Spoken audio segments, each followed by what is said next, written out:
السلام علیکم ورحمۃ اللہ وبرکاتہ۔ کسی انسان کو احتلام ہو جائے اور شلوار میں پاجامے میں کوئی پیشاب لگ جائے یا غلاظت لگ جائے تو ایسی صورتوں میں اس پورے کپڑے کو اتار کر دوسرا کپڑا پہننا لازمی نہیں ہے۔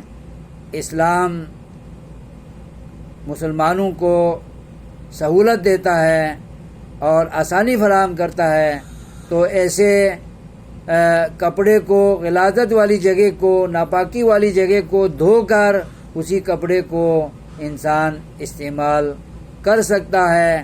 ایک سفر میں حضرت عمر اور عبد الرحمن بن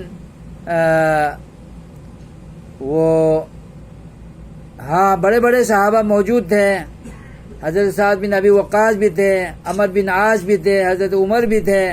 تو حضرت عمر رضی اللہ عنہ کو جنابت لاحق ہوئی تھی، تو انہوں نے اسی کپڑے کی غلاظت والی جگہ کو دھو کر اس کو استعمال کیا تھا۔ تو دوسرے صحابہ نے کہا، جناب والا آپ کے پاس کپڑے ہیں، دوسرا کپڑا پہن لیتے، اس کو دھو کر اسی کو کیوں پہنا ہے؟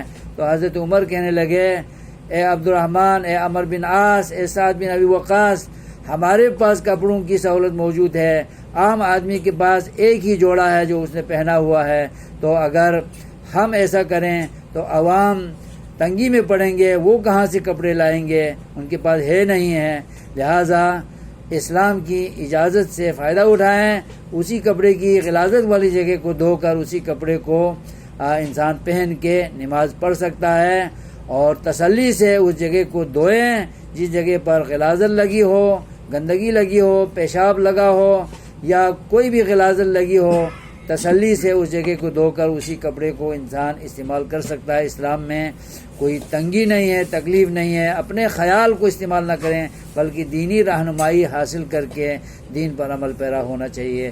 والسلام علیکم ورحمۃ اللہ وبرکاتہ۔